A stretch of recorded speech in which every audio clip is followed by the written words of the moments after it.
Magandang gabi Pilipinas, live ngayong alas 8 ng gabi si Harry Bayona para sa Panahon TV Express.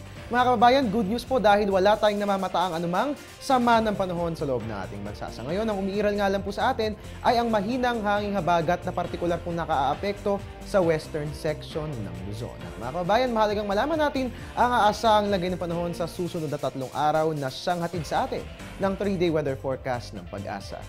Unahin po natin dyan sa Baguio, fair weather pong ating mararanasan dyan. Simula bukas, magpapatuloy ang magandang panahon hanggang sa araw po yan ng Biyernes. Dito sa atin sa Metro Manila, magiging maganda ang panahon natin bukas. Naku, maraming salamat naman po. Magpapatuloy ang magandang panahon hanggang sa araw ng Biyernes. So, sa mga mamamasyal po dyan, perfect po ang ating weather para sa pamamasyal.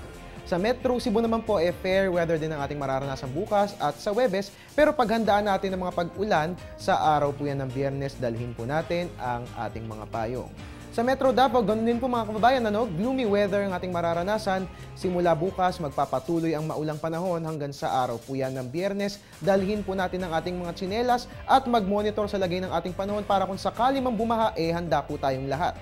At mga kababayan, dyan naman po sa Zamboanga, magiging maganda ang lagay ng ating panahon. Pero magiging maulan po yan sa Huwebes at sa Biyernes. So ganun din po, continuous monitoring ang gawin natin sa lagay ng ating panahon. At yan nga po ang 3-day weather forecast na hatid sa atin ng Pag-asa. Magbabalik ang ating ulat panahon makalipas ang isang paalala. Teng, ang package. Ma'am, sabi ng Air 21 on the road na. Ano, Teng? Ang package. Ma'am, sabi ng Air 21 na receive na. Okay, very good.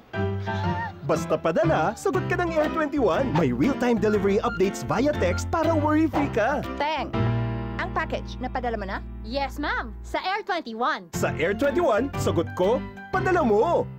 At mga kababayan, yan nga po mga balitang ating binantayan para sa araw ng Martes. Please like our Facebook page or you can also follow us on Twitter. And of course, para updated tayo palagi sa lagay ng ating panahon, pwedeng bisitahin ang ating website na www.panahon.tv. At bukas nga po, show some love sa ating weather lover na si Amor La Rosa alas 5 ng umaga. Dito lamang po yan sa Panahon TV, kung sa walang pinipiling panahon ang pagbibigay impormasyon. Inyo nga pong nakasama, umulan o umaraw man, I'm the man. I'm your weatherman, Harry Bayona, na nagpapaalalang tiwala lang. May tamang panahon ang bawat pagkakataon. Magandang gabi po sa inyo lahat.